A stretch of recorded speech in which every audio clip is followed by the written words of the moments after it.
Nearly everyone's in, so just so you know, we are recording.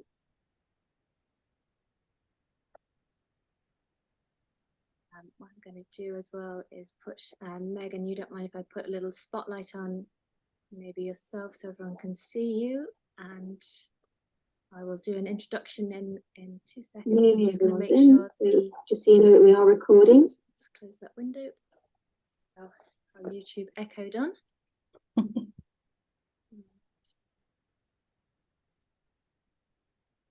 So yeah, so welcome everyone. We're just after 7 o'clock now. Welcome to Women in Dark Skies. I'm Georgia Macmillan. I'm a Mayo Dark Sky Park Development Officer, which is a role that is funded by the Irish Research Council as a scholarship for a PhD on dark skies. So I have with me tonight very physically, she's actually in Mayo, which is unusual for these talks. We have Megan Eaves. And Megan is a travel writer. She's a darkness advocate. She's the editor of DarkSky International's quarterly magazine, Nightscape. She's an advocate in London, of all places, a DarkSky advocate in London, so she does an awful lot of work on that. She's been a travel journalist for more than 15 years, and she was previously the East and Central Asia editor at a travel publisher for The Lonely Planet. So she's produced books, web content, video, and more on travel. Her works appear in BBC Travel, The Independent, The Times, CNN, Wanderlust, and others. And she is currently working on a travel memoir about darkness, which we're very intrigued by. And I did mention earlier that Megan and I have plans this evening talking about darkness and the travel memoir that she's working on. So once we leave you tonight, Megan is going to come up with me into Mayo Dark Sky Park, and we're going to do a dark sky safari. So we will be exploring the dark ourselves tonight after the webinar finishes. So just to let you know, we won't run any later than 8 o'clock, but we'll probably be finished a few minutes before then. So just a little bit of housekeeping. As you've noticed already, we do have the video recorded, and we are broadcasting to YouTube. We have a Menti poll going at the moment, which you can find in the chat box. So please leave your messages and greetings in the chat. If you don't mind keeping microphones switched off whilst Megan is delivering her talk. And then after that, we can put cameras on if you wish, and microphones, and we can have an informal chat. And as I say, we will finish up by 8 o'clock at the latest.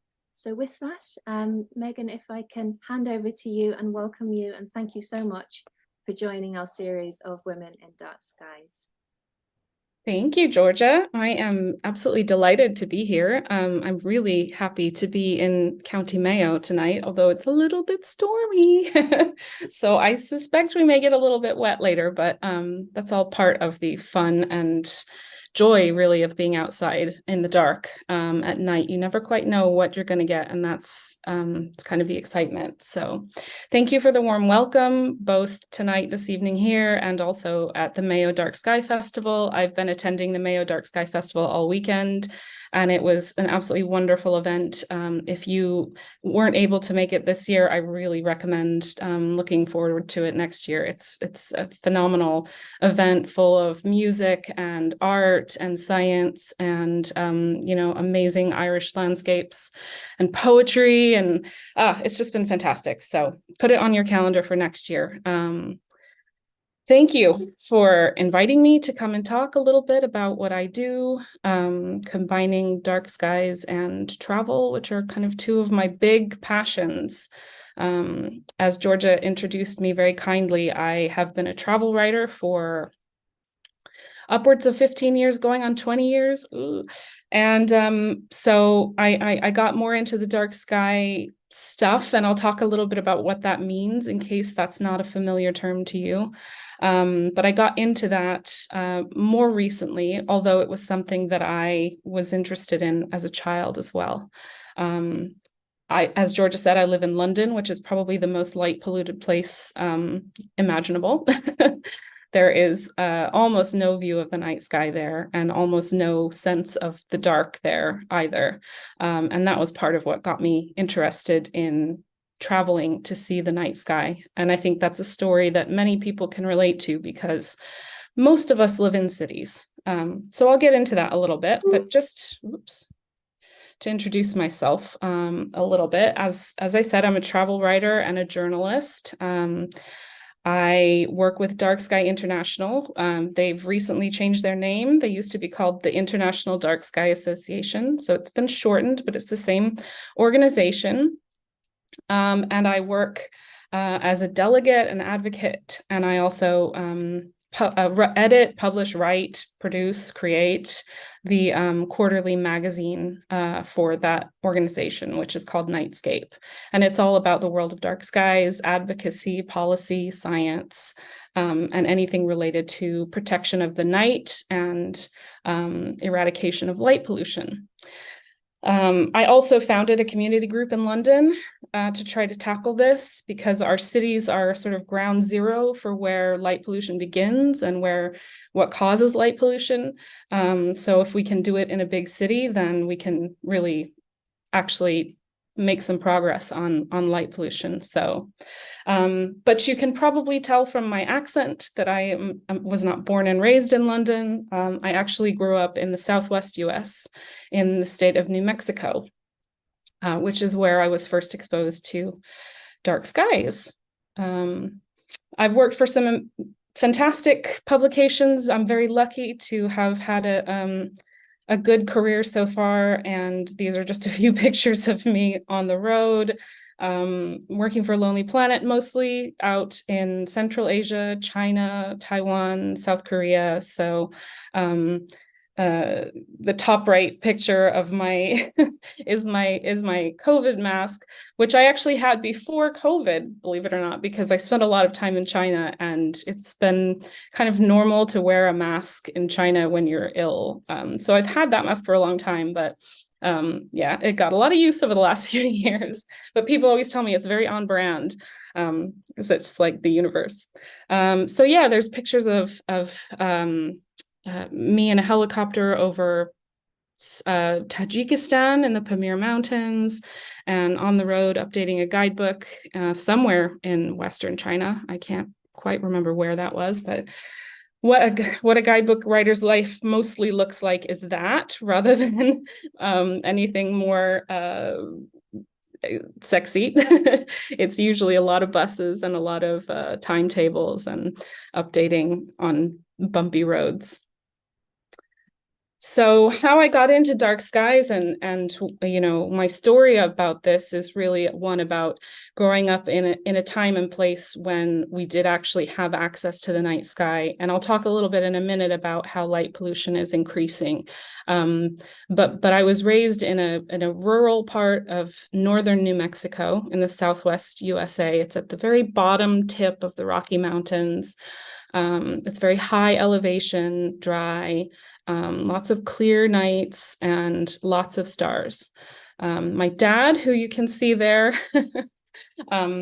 is holding me on the Queen Elizabeth II cruise ship, which we took from New York to Ireland when I was 2 years old. So that was my first international trip, actually was to Ireland. But he was a great, I shouldn't say was, he is. He is a great lover of astronomy and an amateur astronomer, and has always been. And he had a big telescope that he used to bring out onto our dirt driveway when I was young and show us stars and planets. And we looked for Halley's Comet the year that it came through in the 80s. And so I was exposed to this from a young age. And it was only when I went and lived abroad, and especially when I started living in London. I've been in London for 12 years. And at that time, I started to like really crave that view of the stars. And I kind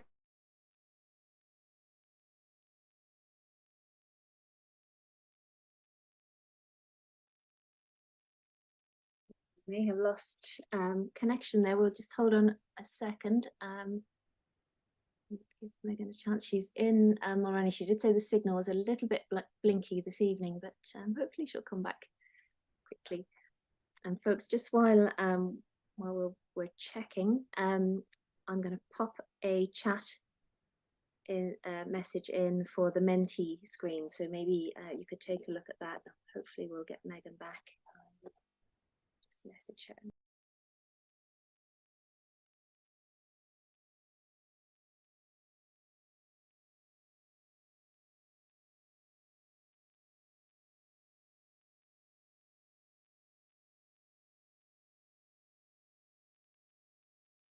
I think I'm back now.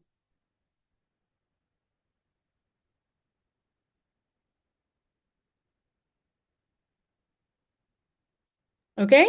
Perfect. We're good to go. Thanks so much. Sorry about that. I'm not sure where it cut out. It's the internet here. It's a little stormy tonight, so bear with us. Thank you.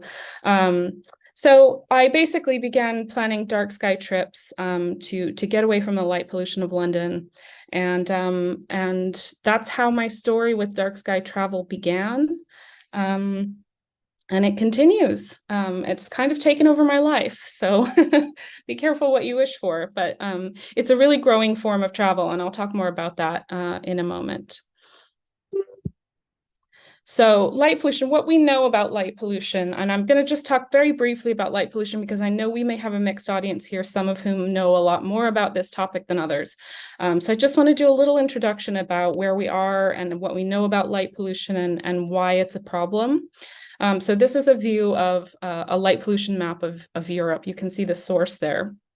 If you want to look this map up yourself, you can. You just go to that link, and you can have a look at where you sit, where your home is, and how much light pollution there is around you. But this is a view of Western Europe, or all of Europe, obviously, and you can see that the areas which are bright yellow, green, and especially red are the areas of really bad light pollution, and it's increasing a lot. So here's a sort of projection that was done back in 2001 of what we were kind of facing into at that time. And you can see the top left there is the United States in the late 50s. And the thing about light is electric light we haven't really had for that long over the course of human and history and life on Earth. I mean, more than 3 billion years, and we've had electric lighting for about 150, a little bit less. So it's a blip. It's a tiny, tiny, tiny blip in time from the amount of time that there's been life on this planet. And life has evolved to the rhythms of day and night over the course of 3 billion plus years. So you can see even in the late 1950s, what light pollution would have been like over the United States. And there was some, as we had started to put in, electric lighting and street lighting, even in the early 1900s, that was starting to come in. Very little, but it really hit a kind of more mass level in the 50s and into the 60s, 70s.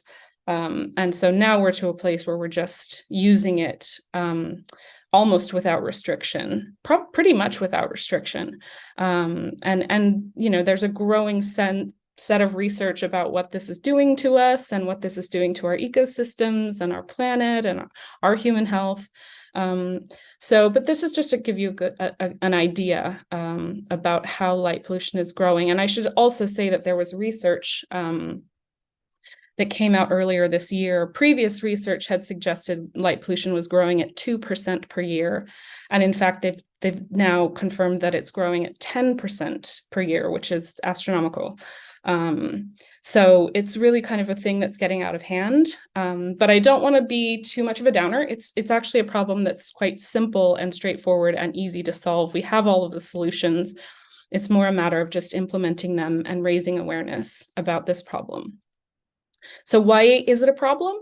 Well, it affects us and our Earth and our planet and the fellow living beings that we share this planet with in a lot of ways. It affects wildlife in a lot of different ways. More than half of all species are nocturnal on Earth. So most animals are up and awake at night, and they rely on night vision, and they rely on the hormonal cues for mating and all sorts of things. So all of their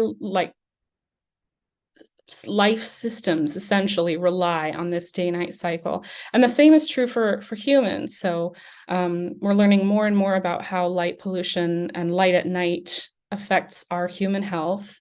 And it can range from, things that are more expected, like essentially insomnia and sleep disorders, all the way to mental health disorders, and then on to cardiovascular issues, heart attack, various cancers have now been associated with it, and even onset autism in children.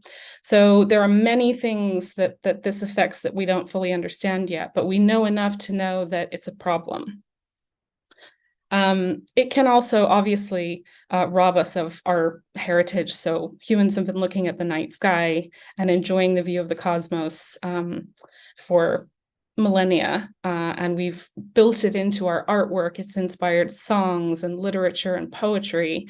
And people have been using the night sky to navigate and to understand how to harvest and seasons and all these sorts of things. So it's a huge loss for us culturally, and for our heritage as human beings, as the only form of, life as we know it in the universe so far. To lose that is a great loss. And it's also a form of energy waste. So every light bulb that you see is essentially burning fossil fuels. And a lot of that light, most of that light is wasted. A lot of it goes up into the sky where it's not needed. It floats out into space. So we're essentially paying and using resources to light up the sky and send photons into outer space, which is a great waste. So this is why it matters, and it affects us in all these different ways.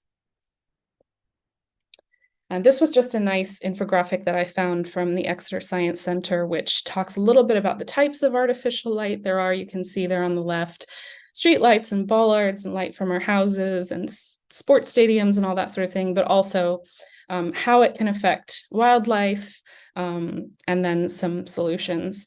And, this isn't to talk about light pollution and all of its solutions. So I'm going to direct you to start out with to darksky.org.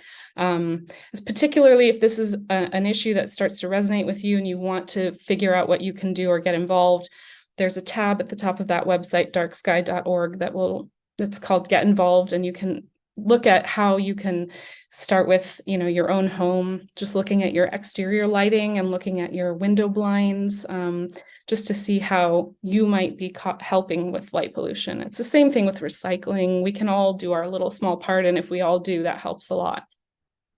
So that's just to get that out of the way. And you can see here, so I want to talk about dark sky places and traveling to dark sky places tonight. So what are dark sky places? And you can see this is just an infographic of how light pollution sort of affects us, from going from a very dark natural night on the right-hand side over to a city like London on the left, and everything in between. So there are varying levels of light pollution, and there's a scale called the Bortle scale, which tells us, that can help us measure which area we're in of this scale. So when you're in a very, very dark place, you can see our galaxy, the Milky Way, which is, I don't know if you can see my mouse here, but it's this sort of milky looking set of billions and billions of stars that form the spirals of our galaxy. We're looking at our galaxy side view on, so we see it as one kind of line, but it's actually spirals. And then all the way into an inner city sky, where in London, for example, I might be able to see about 15 stars, 20 stars on a clear, dark night. If you're in a dark area like the one on the right, you might be able to see upwards of 4,000, which is a very significant difference. So it does make a huge difference to go to a dark sky area. So dark sky tourism, what is it? And I'm going to go back to the previous slide just to talk a little bit about the International Dark Sky Association, now called DarkSky International. So DarkSky International is a nonprofit organization dedicated to preserving the natural night. It's a conservation effort, and it's also dedicated to eradicating light pollution and working towards eco-friendly and healthy lighting for people. So it's not all about turning all the lights off all the time. We need lighting for many different things, but it's about good lighting and only lighting where we need it and when we need it and the right type of lighting. But the other thing that the DarkSky International does is to certify dark sky parks and reserves and communities and places around the world.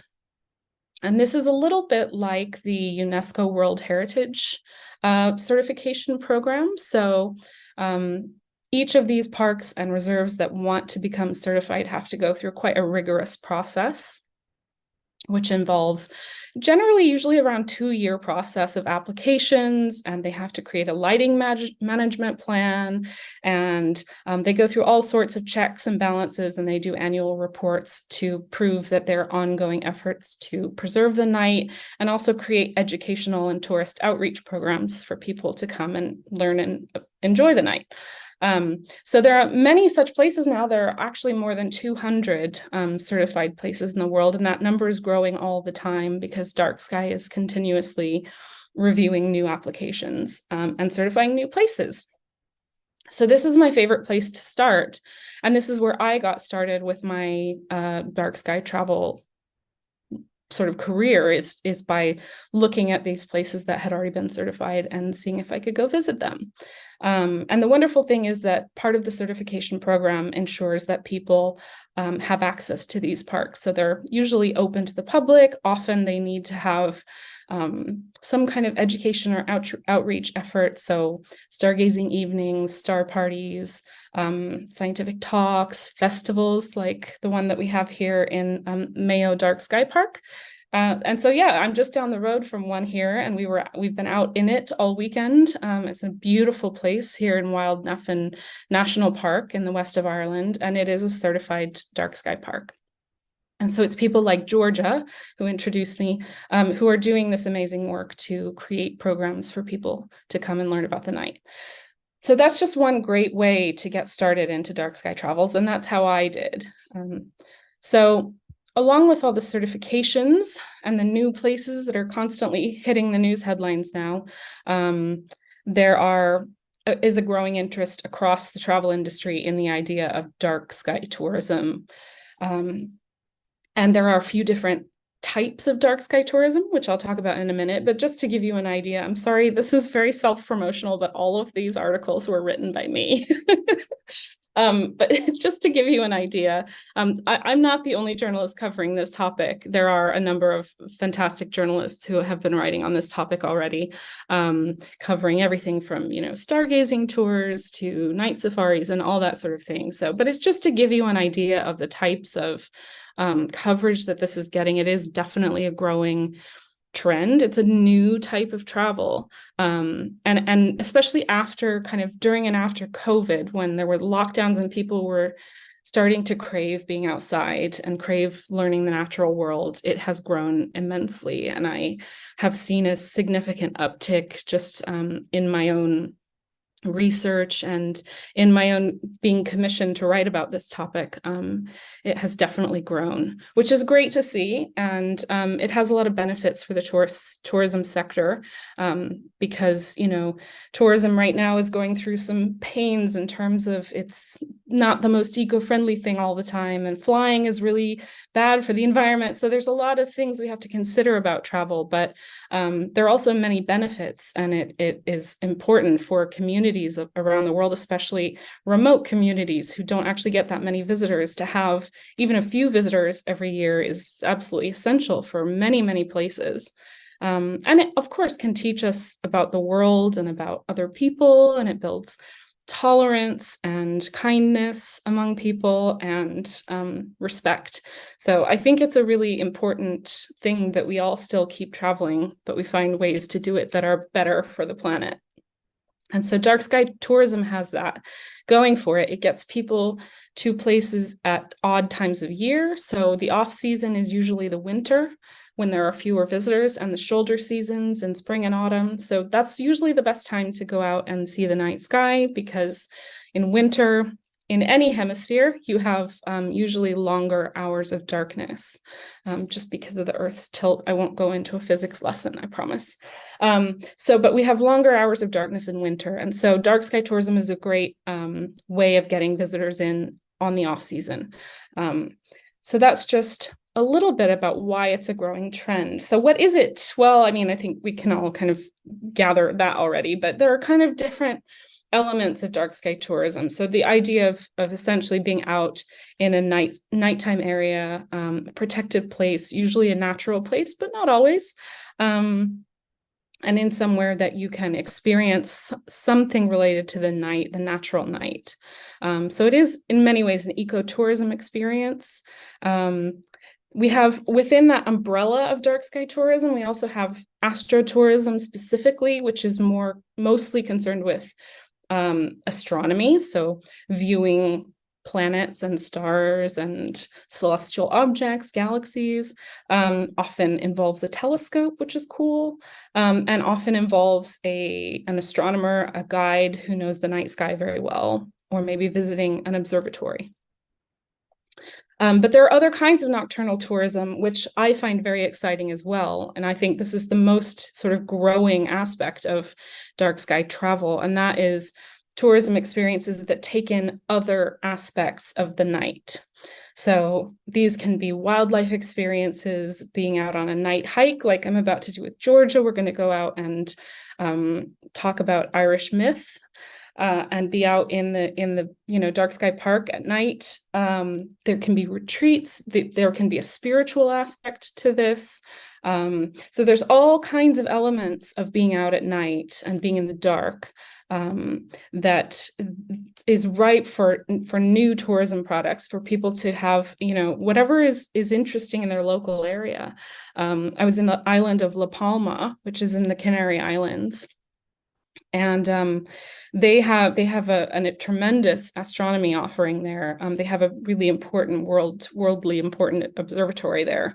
And in addition to that, they've developed this whole sort of starlight tourism offering there. And they have night hiking trails that are all waymarked, and they have lookout areas where you stop, and there are signs that tell you what you can see at different times of year, which is just amazing. So there are lots of different opportunities, and I think there are as many opportunities as there are different people and different communities and different landscapes and what those places offer. So that's part of why it's an exciting type of tourism, because the opportunities will change and the experiences will be different depending on where you are.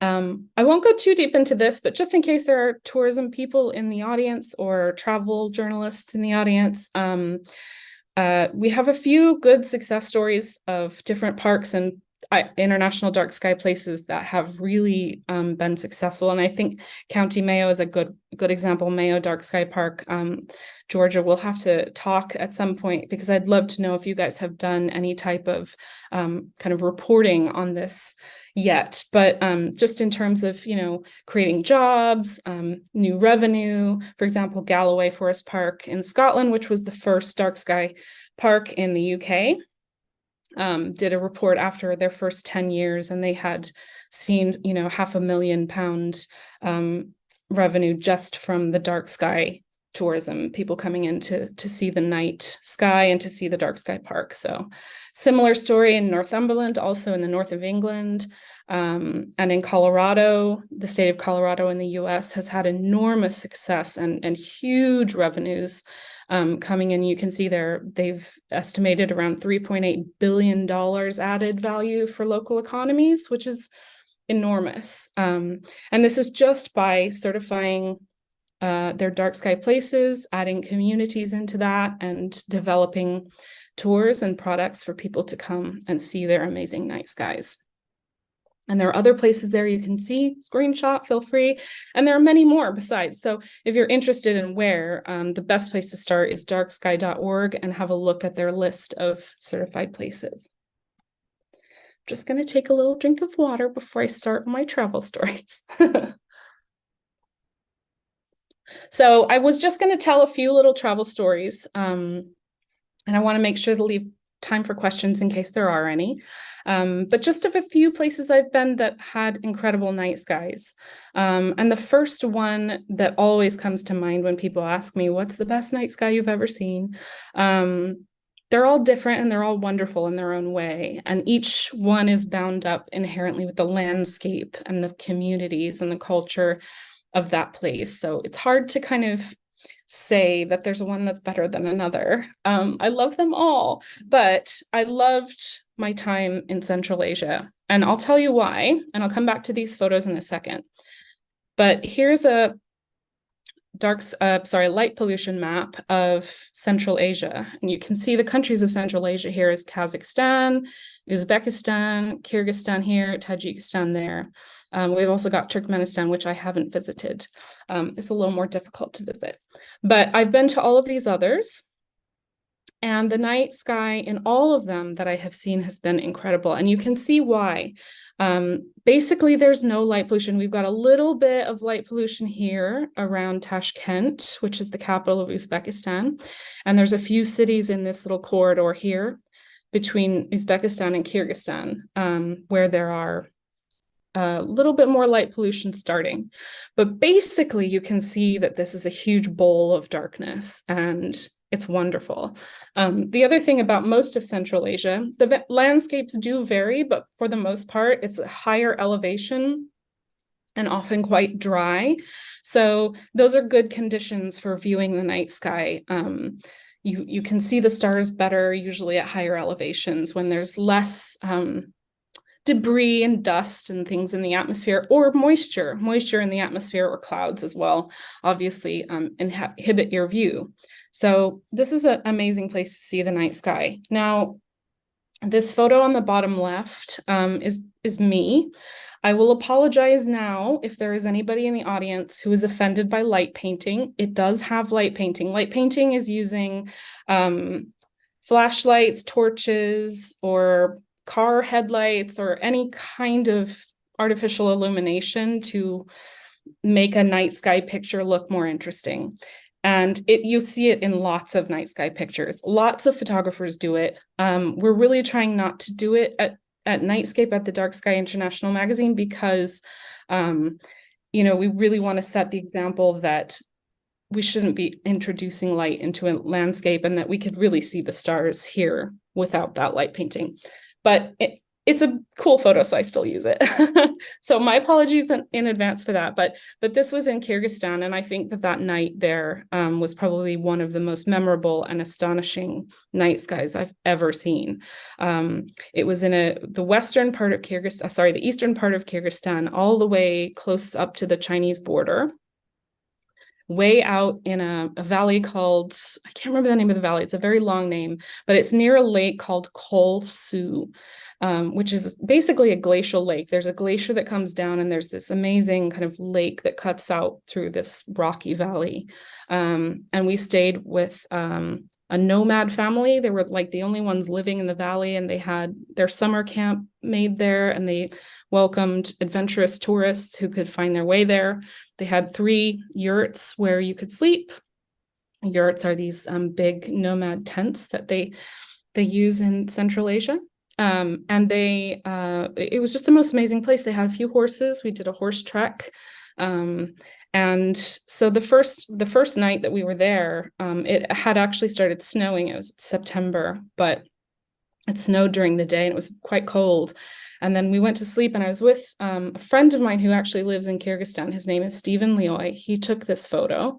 He's a great photographer, obviously. You can see from it. But we were staying in the yurt, and I got up to use the outhouse. And it was middle of the night, and I just slid my boots on and kind of opened the flap of the yurt and stepped outside. And I was astonished. I actually had my head torch with me to go to find my way. And I was going to use the red setting on my head torch. Always try to use a red setting if you're at a dark sky place. Please don't use torches if you can.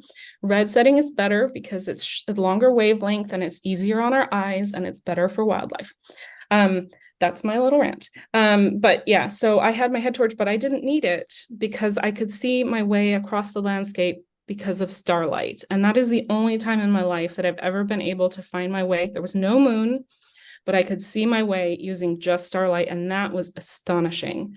I don't think I've ever seen as starry a sky as that. And it really made me think about ancient people, and that the fact that they had access to this kind of sky as a given every night, without question. It was just simply a fact of life. It really draws that into sharp contrast for me, that was just a way of life for people until 200 years ago. So that was an amazing night. We sat up, and Stephen had brought a bottle of Kyrgyz cognac. I didn't know they made cognac in Kyrgyzstan, but they do, and it's actually very nice. And we just sat there and warmed ourselves with the cognac and looked at the sky, and it was fantastic. Just a really memorable, amazing sky and an amazing place. So these other pictures, the top one, the other yurt that you see there is, that's in Tajikistan, another amazing night sky. I didn't take a picture of it, but we came out and saw the International Space Station just happened to be flying by, which was incredible. And then over here on the top right, we have Kazakhstan, which is a country that is huge and I've only seen a small part of, but has amazing, amazing night skies as well. And then down here on the bottom right is the city, the golden city of Samarkand in Uzbekistan, which is probably one of the most beautiful places I've ever been. And it has an amazing connection to astronomy as well. There's a medieval astronomer and writer and fantastic man named Ulugh Beg, who started an observatory in Samarkand, which you can still visit. He was doing medieval astronomy quite accurately all the way back in sort of the 1400s. So has an amazing connection to astronomy in Central Asia as well. And if you can go there and see the night sky, I strongly recommend it. Unfortunately, no dark sky places certified in Central Asia yet. I am working on that. Really trying hard to get one somewhere in Central Asia to work with me to do this. And so hopefully at some point we will have one. Just checking the time, so I don't want to spend too much more time. This is a trip that I took last year to Tanzania. This story will absolutely be featured in my book, which I can't say much more about, but I'm writing a book about this topic and my travels around the world.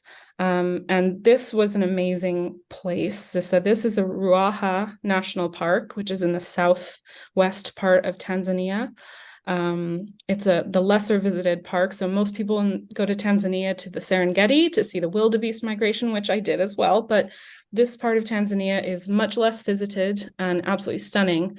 And the camp that I went to there, which is run by a company called Azilia Africa. If you're looking for a safari company, I really recommend them, Azilia Africa. But they have a camp in Ruaha that is essentially a place you can go and do citizen science. And one of the things that they have going are these high-tech nocturnal cameras, night vision cameras that allow us to go out. And so we don't have to use too much light. Obviously, we did use a little bit of light painting here with the leopard, but you don't have to use too much light. You can see the animals through night vision, and then they appear on this iPad here, which is incredible. So we did a night safari there. We saw a young male leopard, which we sat and looked at for, I can't even tell you how long, half an hour, just at night. It was scary and amazing, because in the dark, you become the prey. You're already the prey when you're out in the bush in Africa, but at night you're really the prey. And so we were just still and just watched this leopard, and he just kind of sat there and looked at us, and finally he got a little bit bored and went away. But this is just an incredible place. Again, some of the most amazing night skies, falling asleep to the sounds of lions off in the distance and stuff. That is quite a memorable moment. And you can see here, this is the light pollution map of Tanzania. I'm checking the time. Don't worry, Georgia. She didn't say anything. I sense it. No, Finally. fine, Megan. Okay, it's my final story, and this is from earlier this year or last Christmas. My father lives in New Zealand, in the South Island of New Zealand. And New Zealand is working very hard on their dark skies. They really want to become the world's first dark sky nation. They're competing with Wales for that. I'm not going to pick sides, but they have several fantastic dark sky reserves and parks in New Zealand on both islands. So my dad and I took a trip together to the main dark sky reserve on the South Island of New Zealand. It takes up a huge amount of the central part of the South Island. And they have this beautiful observatory on the top of a mountain called Mount John. And there's a cafe there, and they run it's essentially the company and the reserve is part owned by the local Maori iwi, which is similar to what a tribe would be for like Native American people. But for the Maori people, they're called iwi. And it's just their larger community. But it's owned by the local Maori people, and they introduce a lot of Maori star lore into their tours. So when you go out, you look through telescopes and you learn modern science and astronomy, but you also learn about the Maori star lore, their way of using the stars to navigate across all of Polynesia, all the way from New Zealand to Hawaii and up to Indonesia. They went all over the place just navigating by the stars. It's an absolutely beautiful place. They have a big visitor center as well with a dark sky cafe and dark themed beers. So it's really, and it's right on the lake, Lake Tekapo, which you may be able to see here in the bottom picture, which is in and of itself one of the most beautiful places I've ever seen. So I highly recommend, if you go to New Zealand, make time to go and see the Dark Sky Reserve. The name of the visitor center, the name of the tour offering is called Dark Sky Project. So you can look it up if you're interested. The other thing that you can see in the South, well, anywhere in the Southern Hemisphere, but very well in New Zealand, is that the sky kind of appears upside down if you're from the Northern Hemisphere. So you're just looking at it from a different angle, but because the size of the sky and the size of us, the sky, the stars and constellations actually kind of appear to be upside down. So here you can see, if you're familiar with the constellation of Orion, the hunter, you can see Orion is upside down. So this is actually Orion's shoulders and Orion's belt and Orion's sword going upwards, what looks like upwards, and his feet. So that's kind of a cool thing. And you can also see several astronomical features that aren't visible from the Northern Hemisphere. The Magellanic Clouds are two of those, or they're sort of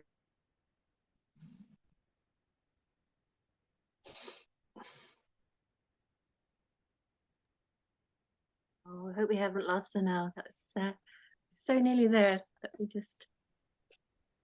Oh, yeah. She's back. Yay. Did I go away? I'm not sure how long I was gone. Only for a few seconds, Megan. It's grand. Sorry. Okay. All right. So yeah, that's the exciting thing about traveling to see dark skies.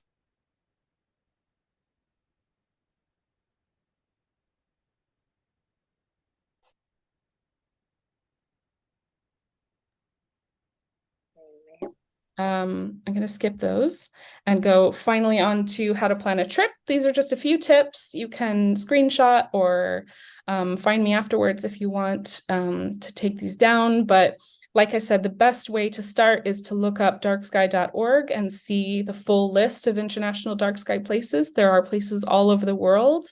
And that is a great way to start, because once you start looking those up, you'll begin to see that maybe the national park has a star party that's going on in a certain month, so you can plan a trip around that.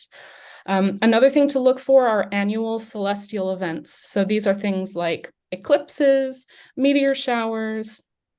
Maybe you want to see the full moon, which is a great thing to do, or maybe you want to see the stars, so you want to plan around a new moon when the moon is dark. So yeah, you can just check anywhere online, timeanddate.com or any kind of space.com usually have good astronomical calendars for the year. And then there are other major things, like, for example, next year there's a big solar eclipse happening in the US, a total solar eclipse. So it's happening all the way from Mexico up to Canada, I think. So those kinds of events are great to plan for as well, but they do tend to get a lot more visitors. So also look for dark sky approved venues, even here in County Mayo. I've noticed there that you guys have that program, Georgia, with sort of local hotels, restaurants, and places for travelers that are certified or have been trained about dark skies and have had their businesses dark sky friendly. So maybe they've adjusted their lighting and are working towards helping the light pollution problem. So look for those places as well. And I also think building in a wildlife experience is a fantastic way to get to know the night. See if you can look up in the UK, we have a number of operators that are giving wildlife safaris at night, and they range from all sorts of bird spotting to bats and all kinds of different wildlife at night. So check out what might be on offer in the local area. And then, of course, always support local businesses. Please don't use chains if you can. That's just good travel ethics. So I've come to the end, and I did want to leave a few minutes for questions. I know we only have about 10 minutes, so sorry about that, but feel free to connect with me. I'm at MegoIzzy on all the social medias. And yes, I'm happy to take questions, and thank you very much for listening and joining, and I really wish you happy dark sky travels. That was great, Megan. Thank you so much. And sorry, I hope I wasn't making you feel like you needed to rush it, but that's no, but I had too many slides. I just put them in just in case. Well, maybe what we might do too, I'm going to take, so you're not sort of under the spotlight, so to speak, I'm going to take that off so we can see everyone. So see, maybe this one. Sorry, Megan. On the wrong thing here. Actually, maybe if you don't mind unsharing your screen, and then I think we should be able to see everyone. Yeah, that's it. Okay, cool. So we have, I think somebody's put a question in. Oh, where should we buy the magazines? I presume she's talking about Nightscape, but I'll let you answer that. Caroline Eden asked.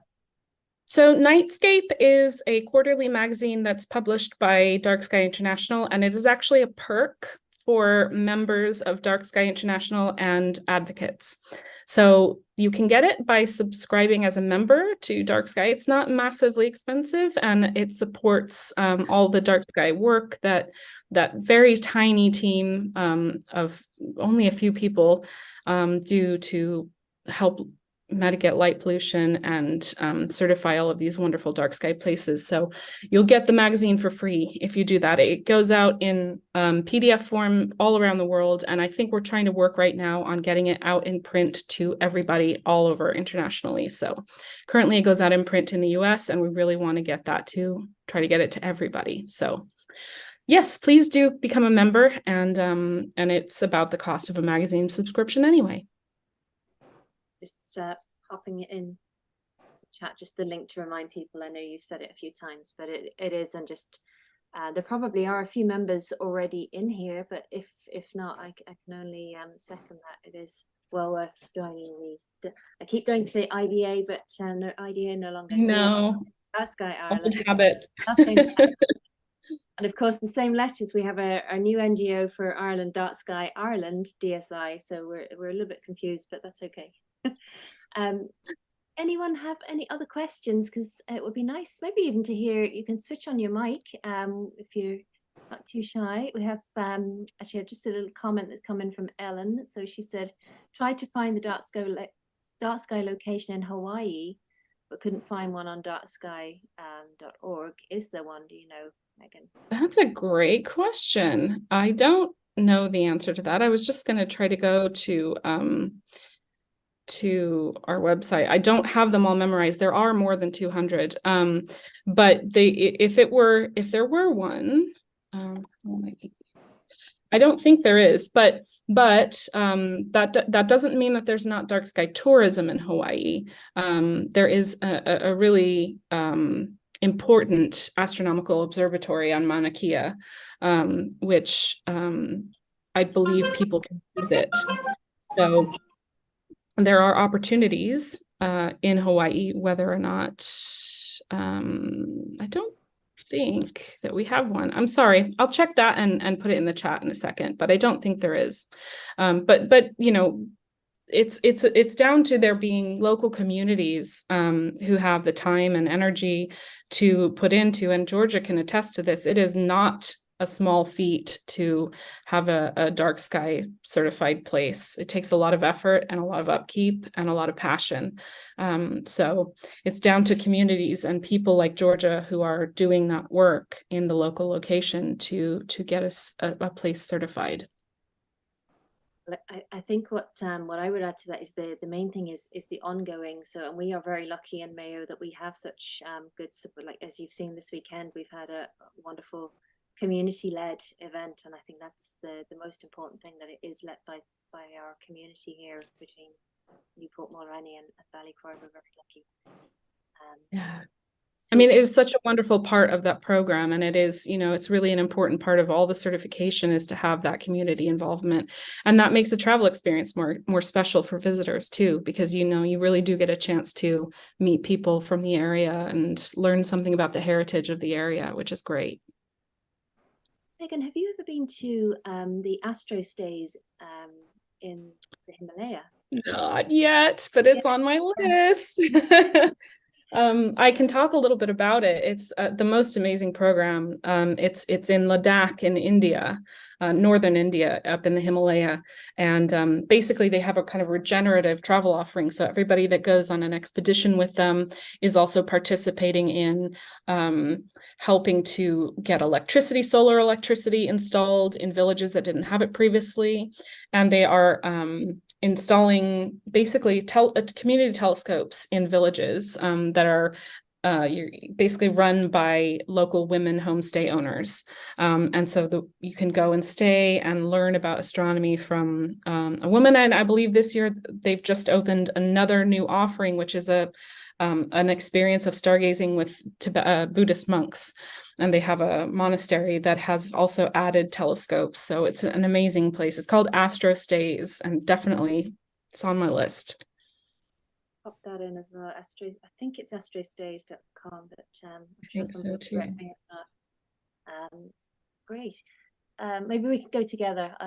We might get a discount. Yeah, let's do it. Anybody that wants to come, let's plan a trip. Okay, we've got a question from Emma. How would you approach to a resort to dark sky tourism in a way to advocate in dark sky and light pollution, and what's their response? I think I'm not sure she's saying how do you create it. I suppose how do you, maybe Emma, would you like to switch your mic on and just clarify that? Are you asking how to keep dark sky resorts to get them to become advocates and to reduce their light pollution? Maybe is that? I think that's what she might be trying. Hi everyone. Hi Megan. It's 3 in the morning here actually. I'm in Malaysia. Hi. Thank you for being up with us. Wow. Hi. I just wondering because I heard when you just now I heard that you go to a place that doesn't know about dark sky, and how would you ask them to turn off their lights for you to take photos and for you to do stargazing, and probably for them to maintain that way? Yeah. And what's their response? Such a difficult question. It's an ongoing piece of work that all of us in the dark sky community are working on, whether it's a resort or our neighbor down the street or our local council to, you know, adjust our street lighting. It's a whole heap of work that we're all looking at right now in the dark sky community. And it can be a difficult conversation. You know, it's not something that necessarily a lot of people have awareness of. So I think the best way really is to, if you have a place in mind, for example, you're going to stay there, or you have a local resort that you're hoping to have them reduce their lighting, maybe they're causing a lot of light pollution. Really, the best way is to sort of try to educate yourself first on the basic issues around light pollution, and then approach them. And always the best way, always with any kind of commercial endeavor, anything that is, earning money, is to explain how they could add value for their guests by becoming DarkSky certified. One thing that I didn't mention in my presentation is that DarkSky International has just added a new type of certification specifically for resorts and hotels and campgrounds. It's called DarkSky Lodging. So this will basically, they'll go through the same type of certification as a DarkSky Park would, but it's specifically designed for resorts and hotels to become DarkSky friendly. So even potentially mentioning that to them and explaining how it might add value to for their guests or attract guests for a different type of offering can be a good way to start. And also, just explaining how that may be impacting you or impacting local wildlife if they have a lot of light pollution, and how they can save money by adjusting their lighting. Turning off a lot of excess lighting can save lots of money. So you have to sometimes figure out what your argument is and figure out what might work for that particular property or that particular company. So it is very much about building a relationship and building a dialogue, and a lot of it is very much about diplomacy and becoming involved in the community in that way. And it can be difficult, but it is often worth it. I hope that answers your question. Yeah, thank you. Was there? I do have one question. What's their response? Have you been had a backlash like, oh, we don't want this? It's for for their business and all. It can be a mixed response. I have had really great responses when I've worked on this in my local community in London. Lots of my neighbors are very receptive to this, and sometimes there are people who are more resistant. So it is definitely a conversation and a discussion that you have to have. I think we could do a whole nother presentation just on this type of advocacy. But if you're really interested, I really encourage you to join the group of advocates that are working with DarkSky. We have advocates from all over the world, and there is a great and supportive group of people from everywhere that are doing exactly what you're talking about. And we all share a knowledge and share experiences together in a shared channel on Slack.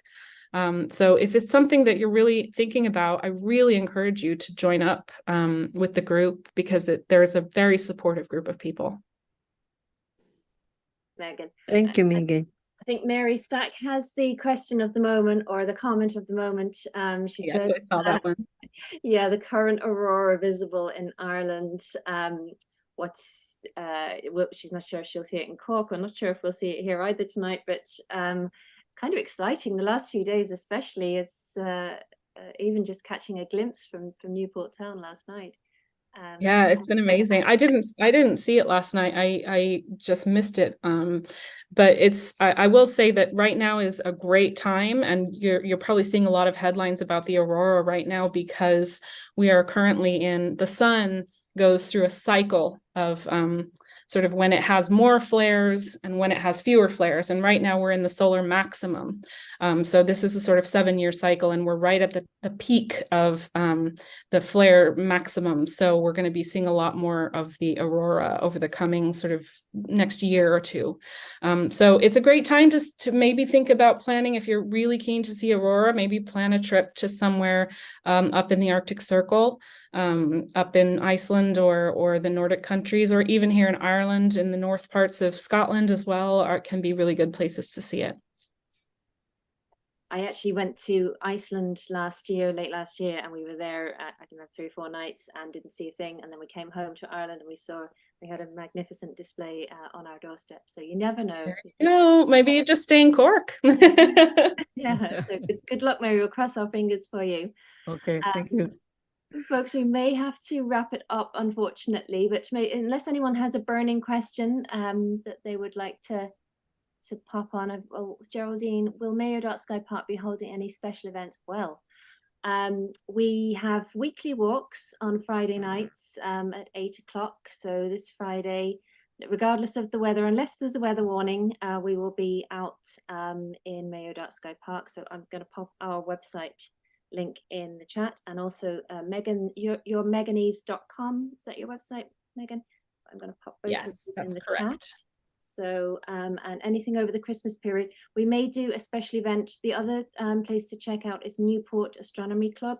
There will be an event, a free event on the 12th of December, I think, which will include some member contributions. So that will be in Hotel Newport, and there may be another one, but we haven't quite figured that out yet.